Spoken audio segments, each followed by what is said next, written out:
Okay, hi everybody. It is time for writing lesson number 3. As you remember, we are working on writing persuasive speeches. We're trying to convince people of something, okay? So we started out with developing an idea. And what we did last week is we saw a problem and we came up with or imagined a solution to that problem. Okay? Today, we're going to do something a little bit different. We are going to see people, places, things, or ideas that are noteworthy and help others see them too. Today, we're going to focus on people. So we are going to think of people who we should write about. So, when I first started thinking about this, I first thought of my neighbor.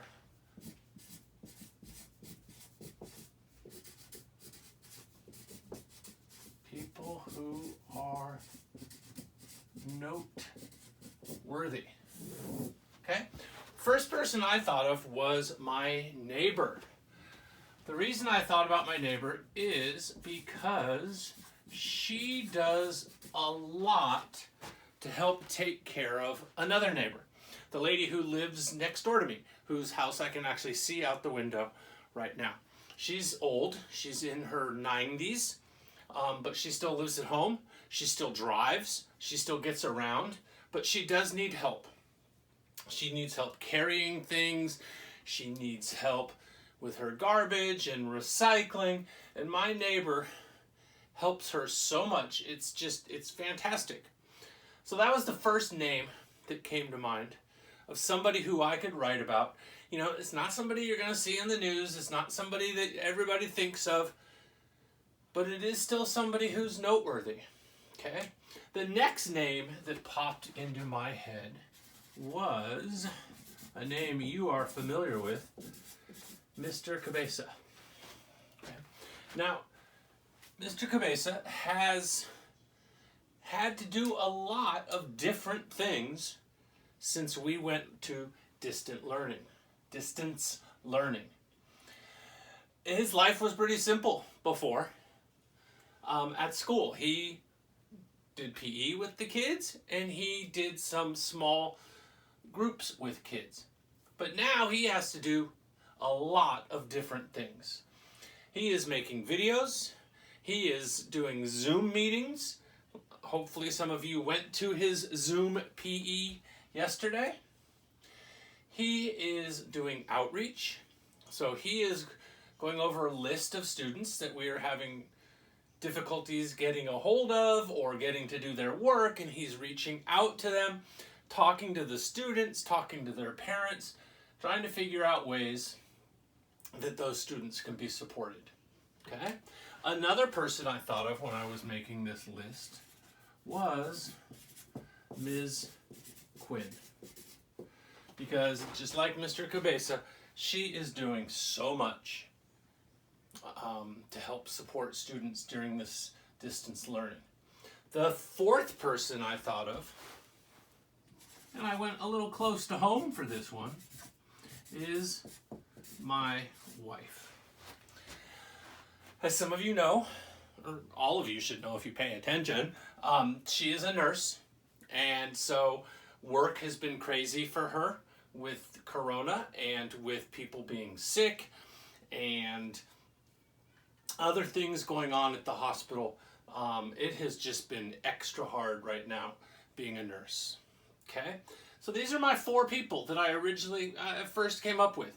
My neighbor, Mr. Cabeza, Ms. Quinn, and my wife. So that is the first thing that I want you to do, is I want you to make a list of people that you want others to appreciate.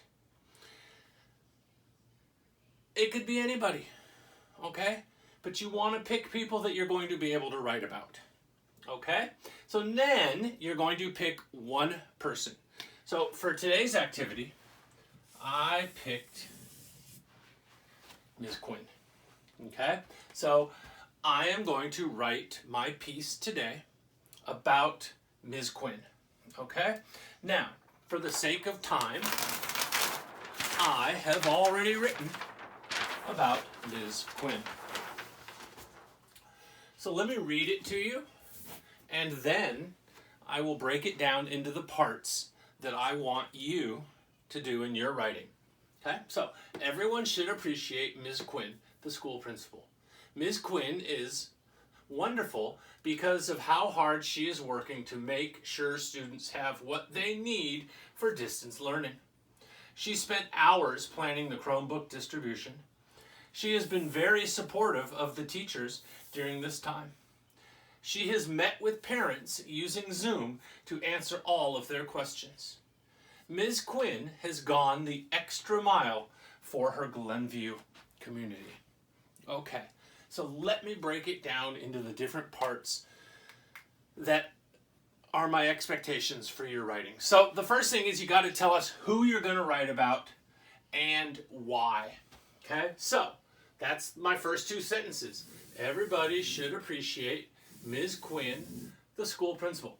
So there I'm telling who it is I want people to appreciate. And now I'm giving just, it's sort of like a why, but it's a very broad why. Ms. Quinn is wonderful because of how hard she is working to make sure students have what they need for distance learning. So that's sentence number 2. And that's sort of the big picture of why I'm writing about her. Now the next 3 sentences are details, are reasons why she is noteworthy. So the first reason I'm giving is she spent hours planning the Chromebook distribution.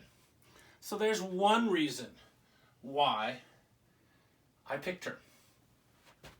She has been very supportive of the teachers during this time. That's another reason why. She has met with parents using Zoom to answer all of their questions.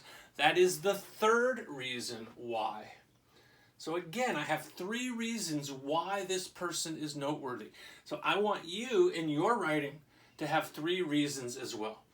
And then with any short writing like this, I always write a final sentence just to kind of close things. So I wrote, Ms. Quinn has gone the extra mile for her Glenview community. Okay? So this is an example of what I would like you to write by the end of the day on Thursday. Okay? So let me review the assignment with you again. Okay? You are going to write a persuasive speech about people or a person that you think is noteworthy. Okay? You're going to pick somebody in your life, somebody you know, that is noteworthy. Okay?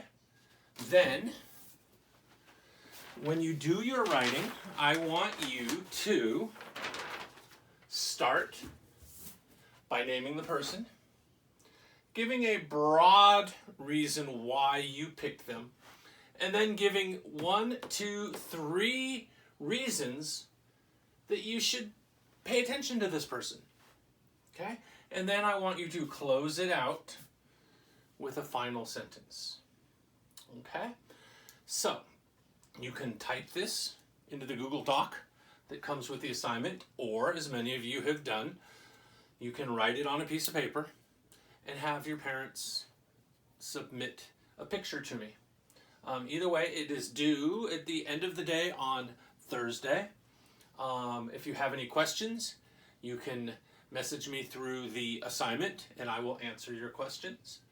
And I think that's about it. So, thanks. I'll see you later.